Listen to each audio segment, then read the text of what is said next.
आपण इतरांपेक्षा काहीतरी वेगळं करावं असंच प्रत्येक मुलाला वाटत असतं, पण ते नेमकं कसं करावं हे ज्याला उमगलं त्यालाच करिअर आणि स्पर्धा परीक्षांची नजर आहे असं म्हटलं जातं. त्यामुळे आयुष्यात काहीतरी वेगळं करण्यासाठी स्पर्धा परीक्षा या अनिवार्य आहेत. इसी में जो अलग अलग टाइप के क्वेश्चंस कराए गए उसकी वजह से बहुत हेल्प हुआ है। और उन्होंने सबसे पहले तो मेरे कंसेप्ट क्लियर करे कि जब बेसिक कंसेप्ट क्लियर होते हैं तब हम आगे के क्वेश्चंस इजीली सॉल्व कर सकते हैं। और इसी की वजह से मैं बहुत सारे अलग अलग टाइप के क्वेश्चंस कर पाया। और फिर उसके बाद है तो डीएफसी की सारी टीम की तरफ से मुझे तो बहुत कॉम्प्रिहेंसिव नोट्स दिए गए, जिसकी वजह से बोर्ड की प्रिपरेशन में भी बहुत हेल्प हुई है। आयुष्यात स्वतःवर आत्मविश्वास व्यक्त करता येणं म्हणजे उज्ज्वल करिअरची सुरुवात समजली जाते. डीएफसी मधून अशा वेगळ्या पद्धतीचं शिक्षण अगदी योग्य वेळी मिळाल्यानं आपल्या करिअर सोबत स्वतःची आखणी स्वतःला करणं शक्य झालं. आज पुस्तकी ज्ञानासोबतच स्पर्धा परीक्षांचं ज्ञान आपली शैक्षणिक कुवत वाढवण्यास महत्त्वपूर्ण ठरतीये. मैं डीएफसी में 6th से हूँ और 12th तक डीएफसी में ही था. 6th 7th 8th 9th में फाउंडेशन के लिए डीएफसी ने बहुत हेल्प किया. यही फाउंडेशन 10th में बोर्ड्स के लिए बहुत काम आया. बोर्ड्स में अच्छा रिजल्ट आया. डीएफसी का पैटर्न 10th बोर्ड के लिए बहुत अच्छा था. मैंने 11th 12th भी डीएफसी से ही किया है. जेईई आईआईटी सीईटी ये सारे कवर हुए. Physics chemistry maths mental ability ये सारे सब्जेक्ट्स में काफ़ी डाउट सॉल्विंग और इन सभी चीज़ों में हेल्प मिला. कंसेप्ट अच्छे से क्लियर हुए. इसी का रीज़न है कि जो भी कंसेप्चुअल नॉलेज था, जो भी आज कंसेप्ट क्लियर है, उसकी वजह से आज पढ़ने में हार्ड नहीं जाता. NTSC आणि MTSC सारख्या प्रज्ञाशोध परीक्षेमुळे आपण काहीतरी वेगळं करू शकतो असा विश्वास स्वतःबद्दल शालेय जीवनात वाटल्यामुळे आयुष्यात वेगळ्या वाटा निवडण्याची संधी DFC मुळे मिळणार आहे.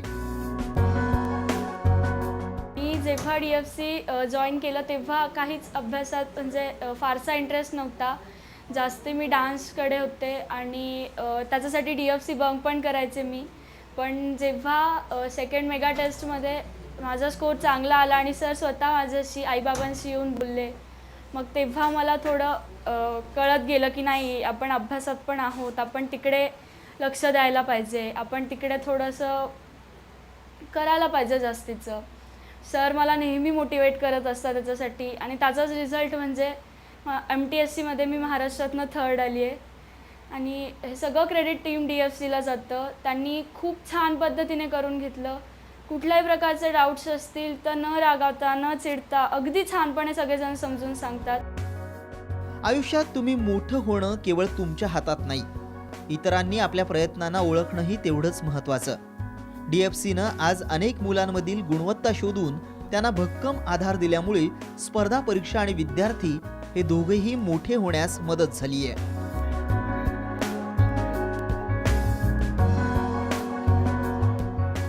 DFCमध्ये येण्याचा जो संदर्भ आहे तो माझ्या शाळेचे जे संस्थाचालक आहे श्री सुरेशजी काबरा यांच्याकडून भेटला. तसंच मी इथं DFCला आल्यानंतर सरांनासुद्धा म्हणजे गोविंदजी काबरा सरांनासुद्धा माझ्या परिस्थितीची जाणीव झाली.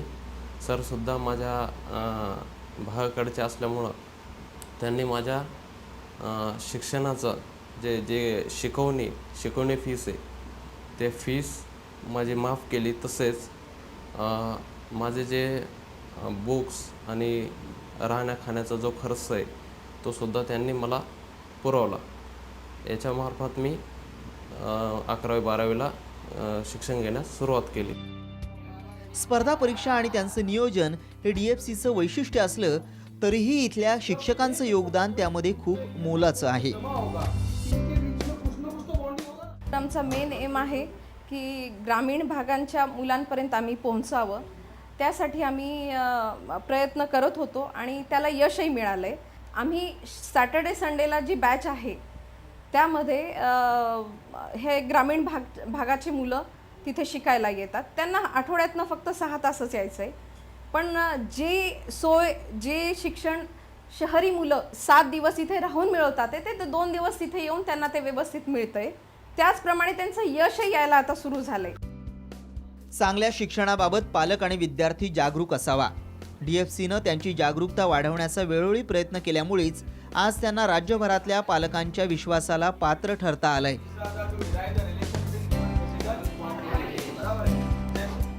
शैक्षणिक चर्चा कशा पद्धतीने करावी हे आम्ही आमच्या चार्टद्वारे असं केलं आहे की आठवड्यातनं अर्धा तास पालकांनी मुलाला समोर घेऊन बसायचं आहे आणि त्याला विचारायचं आहे की बेटा ह्या मागच्या आठवड्यामध्ये तुला काय काय शिकवल्या गेलं आहे. मुलं सांगतील की मला मॅथ्समध्ये हे शिकवलं आहे, फिजिक्समध्ये हे शिकवलं आहे, केमिस्ट्रीमध्ये हे शिकवलं आहे.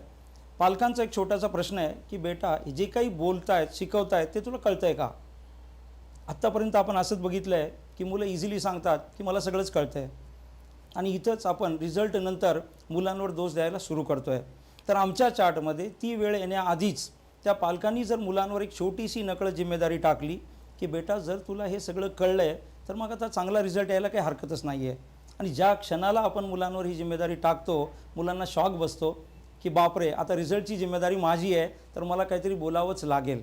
आणि हळूच मुलगा सांगतो की बाबा मला फिजिक्सचा हा थोडासा पाठ अवघड जातो आहे. आणि ह्या क्षणी पहिल्यांदा मुलांनी पालकांना आपली अडचण बोललेली असते. आणि आम्ही DFCमध्ये पालकांना हीच रिक्वेस्ट केली आहे की तुम्ही रात्री 12 वाजता जरी मुलांसोबत ही चर्चा करत असाल, ही सिस्टीम मला वाटतं की भारतामध्ये कुठेच अशा पद्धतीने पालकांनी शैक्षणिक चर्चा करावी असं डिझाईन कुठेही नसेल. ज्ञानाचा दिवा म्हणजेच ज्ञानदीप अशा समर्पक भावनेनं ज्ञानदीप फाउंडेशनचे कोर्सेस पालकांच्या अपेक्षा उंचावणारे आहेत. इथल्या मुलांमध्ये प्रचंड टॅलेंट असून ते देशाच्या विकासासाठी कामी यावं अशा उदात्त भावनेनंच ज्ञानदीप फाउंडेशनचं भविष्यातलं कार्य सुरू राहणार आहे. आज DFCला असं वाटतं का ज्या विद्यार्थ्यांच्या विद्यार्थिनींच्या शिक्षणावर आपलं सरकार करोडो रुपये खर्च करतं आहे, पालक स्वतःचा करोडो रुपये खर्च करतायत, त्या विद्यार्थ्यांनी या देशातच राहावं, स्वतःचा विकास करावा आणि देशाचाही विकास केला पाहिजे.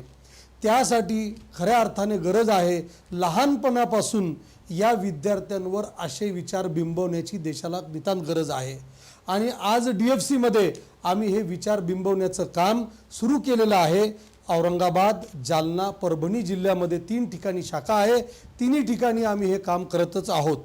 पण नुसतं 3 ठिकाणच्या विद्यार्थ्यांवरती हे विचार बिंबवून देशाची प्रगती होऊ शकत नाही. तर DFCची इच्छा आहे का देशाच्या कानाकोपऱ्यामध्ये आमच्या पॅटर्नमध्ये आम्ही काम करावं, जेणेकरून प्रत्येक तरुणाच्या मनावर ताणतणाव न पडता प्रत्येकाचा विकास होईल. पण त्यासाठी आज सगळ्यात मोठी आवश्यकता काय आहे तर चांगल्या तज्ज्ञ शिक्षकांची गरज आहे. दुर्दैवाने आज टीचिंग प्रोफेशनकडं तो व्यक्ती येतोय ज्याला इतर दुसऱ्या ठिकाणी कुठेच काही मिळत नाही आहे, तो विचार करतो मी टीचिंगमध्ये येईल. या गोष्टीला ही कोंडी फोडण्याचा प्रयत्न DFCचे सुरू झालेले आहे. आणि DFCने स्वतःचा टीचर ट्रेनिंग डेव्हलपमेंट प्रोग्राम तयार केलेला आहे.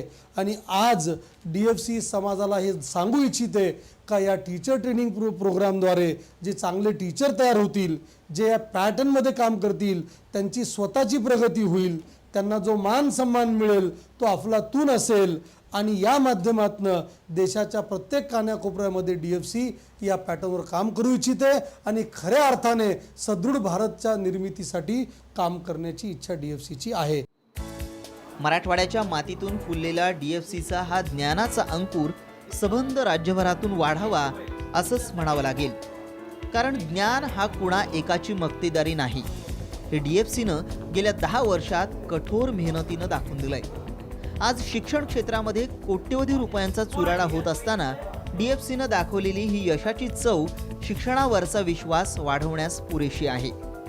आपली मुलं करिअरमध्ये अग्रेसर असावीत अशी सर्वसामान्य पालकांची अपेक्षा असताना पुस्तकी ज्ञानासोबतच स्पर्धा परीक्षांचं महत्त्व आणि त्याद्वारे मिळवलेलं यश डोळ्यात अंजन घालण्यास पुरेसं आहे.